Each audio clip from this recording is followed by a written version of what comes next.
Well, this is my last Sunday preaching at Ocean 5. Don't look so happy. No.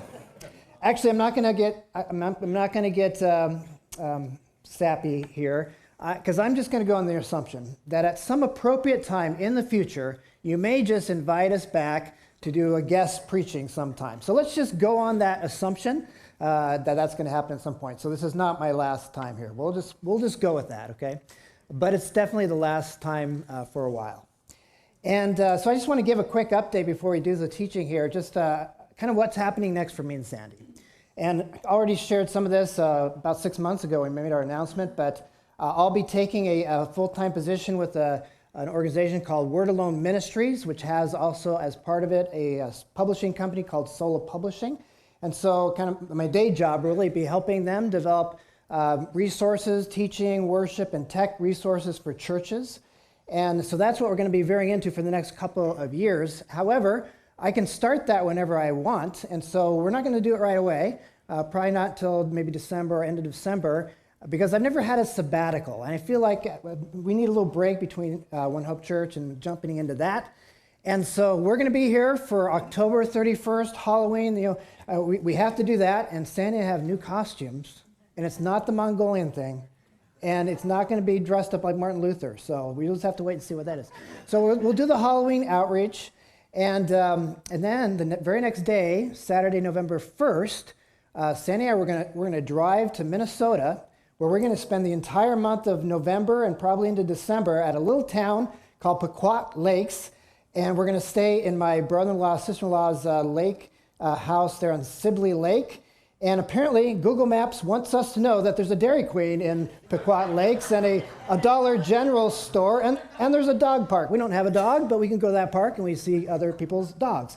Mark Cooper will be really careful not to pet any of the dogs, but we've got that going for us. And so that it's just going to be, I hope, just a really good kind of decompressing time and just do some reading and resting. And Sandy will still be working her job remotely from there, but one thing I'm really going to do is I'm going to get a jump on my creative writing. I've got this 3-book series of which I've written the first one already, and so it's kind of a trilogy on Abraham's early life. It's kind of a fantasy, biblical fiction type mixture, so I'll work on that. I've got the covers for everything. I just need to get those white pages filled with text, and so I'll work on that.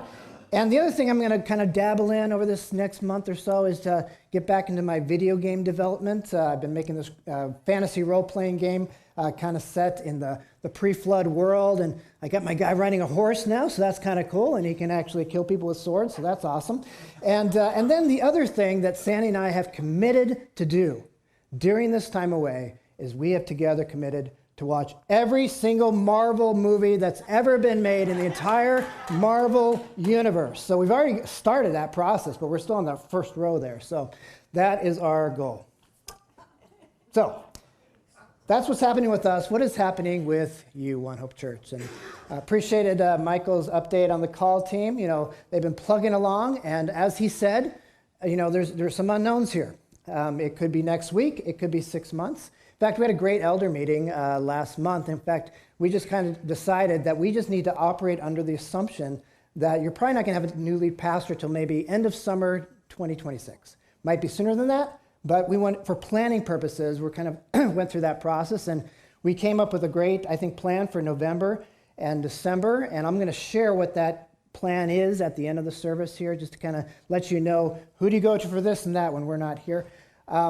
But then as far as what happens in January 1st through to whenever you have a new lead pastor, whenever that is, the elders and the admin have a retreat every year in November. And so a major focus of that retreat this year will really be them kind of discerning prayerfully kind of how to support that period of time in between pastors starting in January. So, but that said, I will share a little bit. So I will not be at that retreat, and I will have nothing to add about that, what that will look like. But I will share at the end of the message here a little bit about the November-December plan, just so you kind of know who's in charge of what and the different pieces that we have been doing during this time.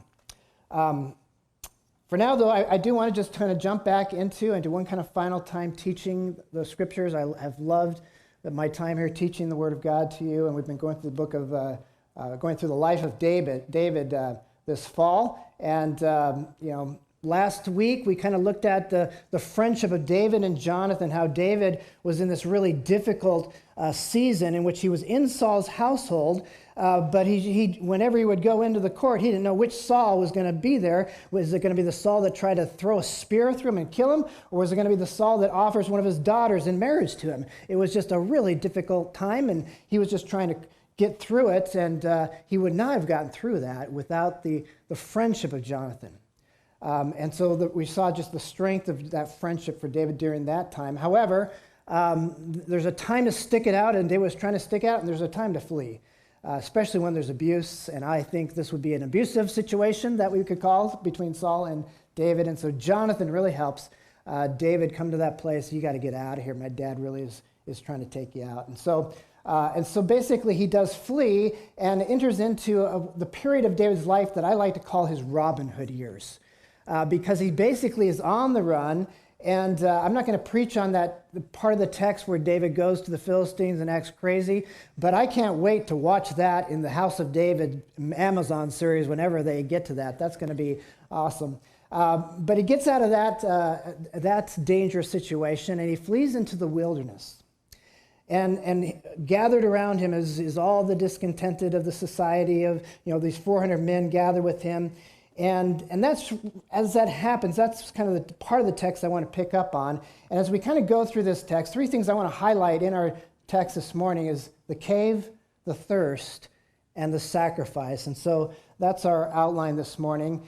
And then we'll also look at some lessons that we can glean from this season of David's life. So first, the cave. 1 Samuel chapter 22, we're just going to look at these first two verses here. David left Gath and escaped to the cave of Adullam. When his brothers and his father's household heard about it, they went down to him there. And you can kind of understand why this is happening. David is now the public enemy of Saul. Saul has made it his decree that he's public enemy number one, and so it's only a matter of time that he's going to go and take out his family. His family could be killed, or they could be held hostage by Saul. And so David's parents and all his brothers and their families get to David in the wilderness. And actually, if you continue on in this chapter, we didn't read it, we're not going to read it, but we find that actually David takes his extended family, most of them, to the kingdom of Moab. And the king of Moab gives his family asylum during this dangerous time. David then goes back to Israel because he's got a destiny that God has given him in Israel. And so he's in hiding, and he finds this cave. And I suspect that some of his brothers went with him, and there were these 400 that were gathered, as the next verse says, verse 2. All those who were in distress or in debt or discontented gathered around him, and he became... Just right on cue there. This is the exciting part. All those who were in distress or in debt or discontented gathered around him, and he became their commander. About 400 men were with him. So David and these 400 guys are in this cave. And that immediately made me think of an experience that Matt Misterek and I just had with our friend Dave in Mongolia, where we found this cave. There's this kind of rock formation right across the street from where we rode our camels. And there's a plaque that said there's this cave up there, and it said what it was about. And so you can't even see the entrance, right? Matt's coming out of the cave right now. But if you go all the way up there, there's a slit, and you go in there, and there's this really deep cave. And legend has it, the plaque says that I think, correct me if I'm wrong, Matt, I think it was when the Soviet Union was in control of Mongolia, and there was kind of a cultural repression happening, and that the Soviet Union was trying to wipe out all religion in Mongolia. And so 100 Buddhist monks, some say 1,000 Buddhist monks, hid in this cave for kind of a long time. And we did confirm that it's deeper. It's actually bigger than it looks here. I think 100 could actually hide out there. Not very comfortably, but they could hide out. I don't know so I don't know how big the cave of Adullam was, but this is what I kind of picture. In other words, it wasn't a place of luxury. It was a place of survival, and it was also a place of training. Because what we find during this season, these 400, which may have grown to about 600 based on some other texts later on, they were the discontented in Saul's society. and they were the distressed and those in debt, it says. But during this season of just of the struggle and being on the run and the camaraderie, they formed into what later chapters would call David's mighty men. And that got me immediately thinking, as I thought about David and his mighty men, my working title for this is David and his merry men, because I just think this is Robin Hood. This is all the outlaws kind of gathering, with Robin Hood, and they're on the run from King John, and they're hiding out in Sherwood Forest, and they're doing good. They're stealing from the rich. They're giving to the poor because the king is not taking care of the people, so they're on the run, and they're taking care of the people. And that's kind of what is happening here during this season of David's life. He's on the run, and he's in this cave, and he's got these men, and they're the outcasts. They're this riffraff of Saul society, and yet these merry men, these mighty men in the cave really became formed into basically an elite military group. It was in the cave that they really kind of became the leaders, the future leaders of David's armies that would help David lead Israel into her golden age. And so that is just a glimpse at the cave. Now, next, the thirst. And here we get to that second passage that I had Connie read. It's at the very end of 2 Samuel, which is kind of the end of the entire David story, but it's kind of there's this epilogue at the very end of 2 Samuel, in which it kind of fills in some gaps here and some things. Oh, I forgot to tell you what happened in the cave. Here's one thing that happened during those cave days. 2 Samuel 23.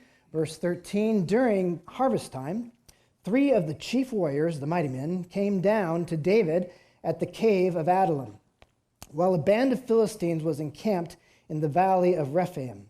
At that time, David was in the stronghold, the cave, and the Philistine garrison was at Bethlehem. And that just kind of shows you just how dangerous or powerful the Philistines were at this point, that they were able to penetrate so far into Israel that they've actually set up a garrison at Bethlehem, which is David's hometown. And it's during harvest time, so this is a dangerous time for Israel. They're camped out there probably to disrupt the harvest, maybe destroy the crops, terrorize the population. And so it was a dangerous time for Israel. They are really on the verge of disaster. And then verse 15. David longed for water and said, "Oh, that someone would get me a drink of water from the well near the gate of Bethlehem." Now, what is David saying here? Is he really saying, "Hey, I'm thirsty. Could you guys risk your lives and go to the well of Bethlehem and get me a drink?" No. They're in this cave of Adullam. They would have camped out here because there's a source of water here. There's a spring of water here. He's not physically thirsty. They've got water for 400 men. Rather, what David is doing here is there's something deeper here. He's longing for something more. He was wrestling spiritually. God gave me these promises, and I'm on the run, and I just like, will I ever be king? Will I ever drink from the well of Bethlehem, my hometown, ever again? This was not a command. This was a sigh. And his men overhear him, and they either take him literally, or I think they probably knew he was being figurative, but they just want to encourage David. And so, verse 16, so the 3 mighty warriors broke through the Philistine lines, drew water from the well near the gate of Bethlehem, and carried it back to David. Now that is just stated so matter-of-factly, like it's kind of like, but try to imagine what was actually involved there. Now Bethlehem's on a hill. These 3 guys would have had a fight uphill through the enemy lines, and then 2 of the Philistines, two of the mighty men would have to fight out, hold off the Philistines, while the 3rd guy fills up the water skin with water from the well. And then just picture the Philistines in this garrison as they watch these 3 guys run back down the hill with the water skin, and they're thinking like, what is this about? And they bring the water skin to David, and then the text continues, but he refused to drink it. Instead, he poured it out before the Lord. And this brings us to the 3rd thing, the sacrifice. David brings it to the Lord. He pours it out. And he says this, verse 17, "Far be it from me, Lord, to do this," he said. Is it not the blood of men who went at the risk of their lives?" And David would not drink it. So he pours out this water that these guys had risked their lives to get him. And you just see the water evaporating into the ground. What do you think? Do you think the guys were mad about this? Do you think they were upset? No. I mean, because they would have been honored. They would have been bowed their head in reverence, because as David poured out the water, he was pouring it out as a drink offering. David turned it into an act of worship. You know, the three men, they knew what they were doing. They were trying to encourage David. They're bringing encouragement to David. He was thirsting for his destiny, for the call of God in his life. He was wondering, will I always be in this cave? Will God's promises ever be fulfilled that I'm going to be king? Can we ever get back to Bethlehem, my hometown? Can we ever? I mean, the Philistines are this. They got bronze. They got iron. They've got this high tech. And can we ever get there? And those men break through, bring the water to David, and in David's heart, as he receives that, he would be saying in his heart, as he poured out the water as a sacrifice, now I know God is with me. I know he's with me. And the whole event actually could have really also been speaking to the 400 men as well, because they could have been thinking too in the cave, we can't face the Philistines, but these three guys, they break through enemy lines, and they get back there and they think, man, if they can do it, maybe we really can take them on. This might have been the turning point for all of this. So that's a story, and it's a great story. It's a fun story too, parts of it. What are the lessons? I'll give you 5, although maybe it's 4, because 2 kind of go together. But one lesson that the text shows, it shows the power of the cave. It shows us what God did in David's life during his cave time. A writer, Ray Noah, he writes how one lesson from the story is that, every Christian gets cave time. The Christian life is not going from one mountaintop experience to another. No, we all get cave time at some point or another, where cave time, he writes, is just the core curriculum in the school of spiritual maturity. Call it whatever you want, the pit, the prison, the desert, the wilderness. The cave is basic training for believers. And that, you can see that really throughout the scriptures. I mean, think about Joseph had his time in a dungeon. And Moses had his time in the wilderness. Jeremiah had his time in a pit. Daniel had his time in a lion's den. Paul was in and out of jail so many times it was like Motel 6. We'll leave the lights on for you. Even Jesus had his time in the wilderness. Everybody gets cave time. Where cave time is that place where God begins to strip away everything that we've been depending on, such that we're left with only him to depend on. Cave time is those times where we feel like we've got God's promises on our life, but we can't see how it's going to be fulfilled. Or maybe we had a plan for life and it's not going that direction, and we're wrestling with that, and we come to the end of ourselves in that cave time. It teaches us to solely depend on God. Israel had a wilderness wandering period, which was their cave time. And the book of Deuteronomy talks about the children of Israel's cave time. Remember how the Lord your God led you all the way in the wilderness these 40 years to humble and test you in order to know what was in your heart, whether or not you would keep his commandments. He humbled you, causing you to hunger, and then feeding you with manna, which neither you nor your ancestors had known, to teach you that man does not live by bread alone, but by every word that comes from the mouth of the Lord. Your clothes did not wear out, and your feet did not swell during those 40 years. Know then in your heart that as a man disciplines his son, so the Lord your God disciplines you.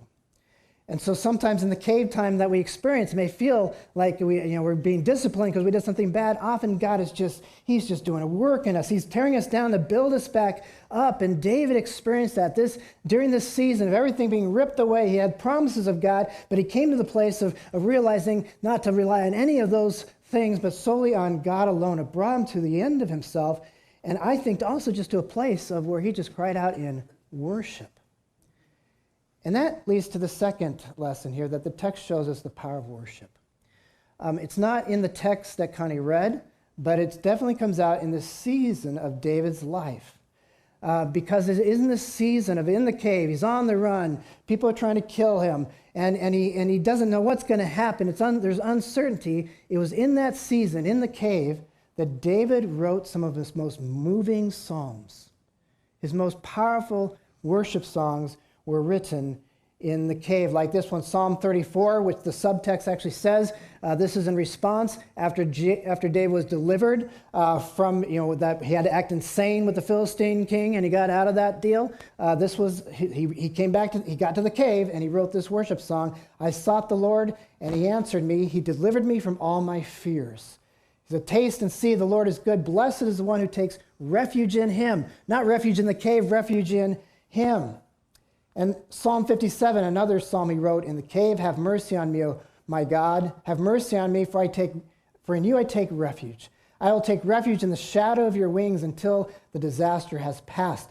Psalm ends this way. My heart, O God, is steadfast. My heart is steadfast. I will sing and make music. Awake, my soul, awake, harp and lyre. I will awake in the dawn. I will praise you, Lord, among the nations. I will sing of you among the peoples, for great is your love, reaching to the heavens. Your faithfulness reaches to the skies.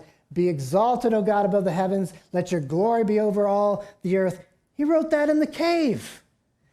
And this whole dynamic of David writing these psalms in this time of distress and discouragement, and it begins with a cry for help, but it ends in this declaration of praise, is something I can really relate to. Because I don't know if I've actually shared this with you ever, but I've written like over 100 songs. And over the 13 years, I've maybe shared one with you. The reason I wrote them all in my 20s. And some of them are pretty good. But the reason I haven't shared them with you is they're really depressing. I mean, they were written during times when I was going through a hard time, hard season, and they do have the flow of crying out to God and reflection and then ending in hope and all that. But years ago, I was thinking about why are all my songs depressing like that, or at least written in times of really kind of angst. And I realized this, that to write a really good song or anything creative really needs to be birthed out of really strong emotion. Either strong positive emotion or negative emotion. But when I was experiencing strong positive emotions, it's like, I'm not going to waste this on writing a song. I just want to go enjoy life, you know? But if I was going through really negative emotions, I thought I would figure, well, this is a bummer, but maybe I can get a good song out of it. And I think that's kind of what David did during this season. I think he has experienced these strong negative emotions, and it led him to write these amazing worship songs, but I think also to experience God in worship. I've shared this before too, a couple years ago probably, but in one of my cave times as a young 20-something, I experienced the power of worship in the cave. I remember it was just circumstances were just out of control. I didn't know what to do in these things. I felt this heavy weight. I was deep angst. It was just a heavy weight on me. And at some point, it was in my bedroom, in my cave, and at some point I was just frustrated with feeling, or just kind of thinking this through or feeling the weight, and I said, I'm just going to rebel against all this, and I grabbed my guitar and said, I'm just going to worship Jesus. And so I just started having this angry worship session. I wasn't loving God, I didn't like him even, but I just started worshiping. I love you, Lord, and I lift my voice, and I was just but I tell you, as I pressed in through that and just did it, at some point, something broke. And God's presence just broke in. And I experienced his graciousness, his love. And that led into the most powerful worship experience that I have ever probably had to this day. I think David experienced that kind of worship in the cave as he wrote other worship songs like this one. Psalm 142, a maskil of David when he was in the cave, a prayer. I cry aloud to the Lord. I lift up my voice to the Lord for mercy. I pour out my complaint before him. I tell my trouble. It ends this way. Listen to my cry, for I'm in desperate need. Rescue me from those who pursue me, for they are too strong for me. Set me free from my prison, that I may praise your name. Then the righteous will gather about me because of your goodness to me. It's the power of worship. Leads to the third one. Shows the power of community. Now, we already looked at this last week, really, in the message last week. We talked about the importance of relationship, and so I'm not going to say much about that here, other than just to say that just as David could not have survived his time in the house of Saul had it not been for his friendship with Jonathan, so I don't think he could have survived this time on the run in the wilderness without the power of community, these 400 guys who had gathered around him. Which also kind of leads to the fourth thing, which they're kind of related here, but it's the power of the team. It also reveals the power of the team, and I think we can differentiate that because there's a slight nuance here. What we find out in the text, this was not, David wasn't just strength from a general community, these 400 guys. If you continue in that chapter that Connie read, the second story in chapter 23, it goes on to actually, of the 400, it mentions the 30. Among the 30 of these mighty men, and then it actually lists their names. lists their names and actually some of the things they did, their skill sets. In other words, it's describing a team that was behind David. They just weren't nameless part of the community. They were just as unique individuals as David was. I find it kind of interesting. It says among the 30 were, and it says all these names, and then it says there were 37 in all. Is it 30? Is it 37? I don't quite get that, but there's a team that was formed. They had skill sets. They had gifts that David didn't have. David would not have been able to lead Israel into a golden age without these 30, these men who became his military leaders, his team. So that's the power of the team. One more final lesson that I'll just share as a closer. Before we do that, let me press pause button. Let's talk about this team of One Hope Church. As I said, October 31st is our last day, but you will be fine because of the mighty men and mighty women that are here. And if I could stretch this analogy a little bit, David and his mighty men, you are the mighty men, the mighty women. Who is David? It's not me. Jesus is he is the true David, and you are his mighty men, his mighty women of valor. And how are you described? How are the mighty men described in the text? 2 Samuel 23:2. All those who were in distress or in debt or discontented gathered around him, and he became their commander. So you are the ones in distress or in debt or discontented, and maybe that sounds like a negative statement, but it's not, because who is it that you are discontented with? And with whom are you in distress about? And who is trying to call in the debts that you cannot pay? Satan and the world forces of this darkness is that enemy kingdom.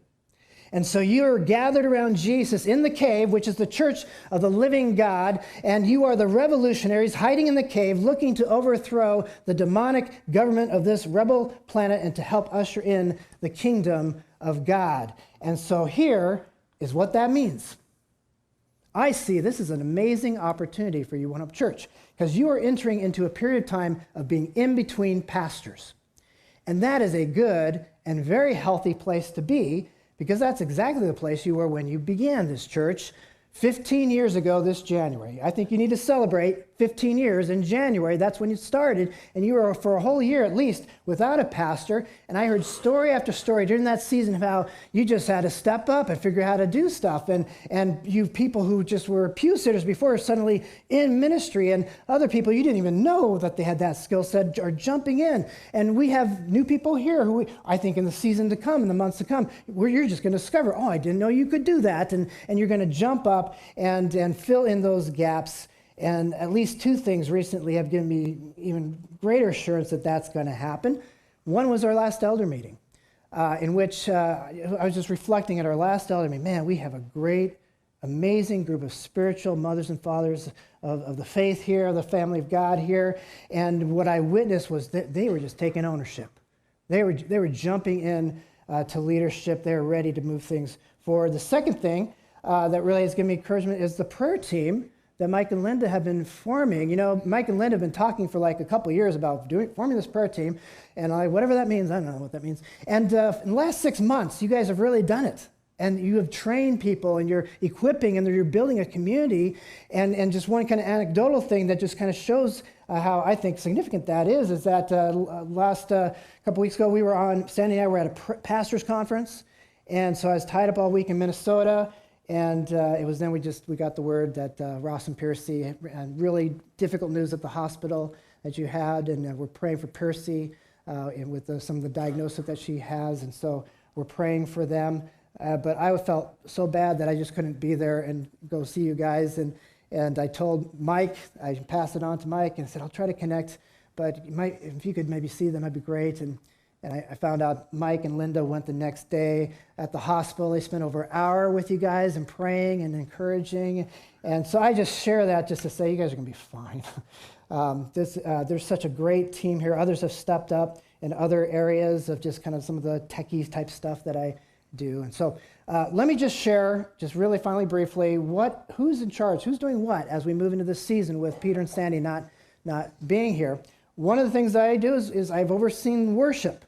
The worship ministry, and as we move on now, Mia Alexander is going to be kind of the worship ministry lead. So we'll still have our rotation of worship leaders, but she'll kind of oversee that ministry. And then Stephen Aaron Moore are going to really help oversee the worship support dynamic. We have this thing called Planning Center we use for keeping track of scheduling and all the music, and they're going to help with some band stuff too. And so those are the ones who are stepping up for that. So if you have a question about worship, ask Mia. Others have stepped in for just some tech stuff. I've been doing the slides for the service on Sunday mornings. But starting now, just people will do different parts of the sermon slides or worship slides. They're all going to send it to Caleb at media@ohcjs.com, and Sunday morning he'll put those together. So I share that in part. If you have an announcement slide, I would encourage you to, you could just send it to media@ohcjs.com, and you can do that.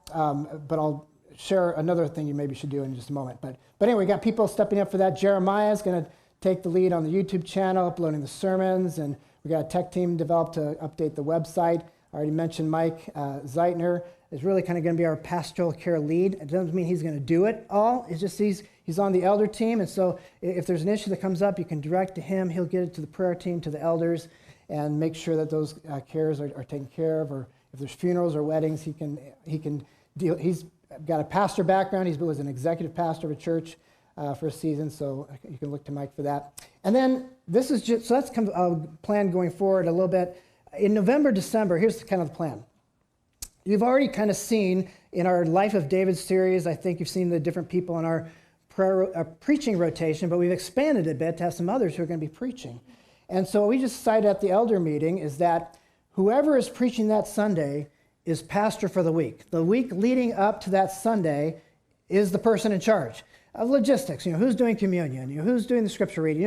They're taking ownership of that. So if there's somebody, if you were going to ask me about something, you look who's the pastor of the week and then contact that person. It's usually the person who's preaching that Sunday, with the exception of November 23rd. The Awaken Project young adults are going to be here with us again, and the director of the Awaken Project, Stephen Wagner, is going to be a guest preacher that morning, but Matt's going to be the pastor. So if you have here's what that means. If on a Sunday morning, you would normally come to me and say, what about this, or who's doing that? Go to whoever the pastor of the week is, and that's the person who's in charge and can answer those questions. And also that may be the person you should send those announcement slides to and say, hey, can we announce this on Sunday? And he'll get it to Caleb. So and there's more than that, but I'll just kind of leave it at that.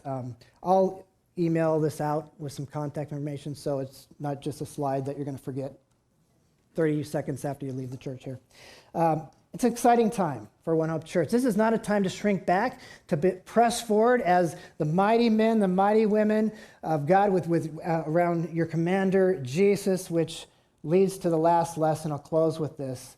Our text also reveals the power of the new covenant. It really shows how the new covenant of the gospel works as opposed to the old covenant of the law. Because here's David. He's got this thirst. And he just kind of says, oh, that I could have a drink from the Bethlehem gate. And it wasn't a command. It was just this sigh. And then these mighty men just hear the sigh, and they just take it on themselves. We just want to please David. We want to minister the anguished cry of David's heart. For them it was, your wish is my command. And this really illustrates the difference between being religious and being a Christian. Because religious people want to know what the rules are. Christians want to know how to please him. What does he want? Yeah, your joy is his joy. One of the most profound words in our text is the word so. In verse 16, after it says, David longed for water and said, oh, that someone would get me a drink of water from the well of Bethlehem. Get to Bethlehem. So. It wasn't a command. They just heard him say that. So, oh yeah, we're going to obviously do this because we love our commander, David. It shows the difference between working for a boss and falling in love. With a boss, you want to know the rules. But when you're in love, you don't ask for the rules. You do research. How can I please this person? What are the things I can do because I love this person and they love me? And it really shows the true nature of discipleship. Because true discipleship is not trying to figure out the rules and follow the rules. It's about falling deeper and deeper in love with Jesus and how could I please him and because I love him and he loves me. So those are our 4 or 5 lessons. Now let me really close with one final thing, and this will be our segue to communion here.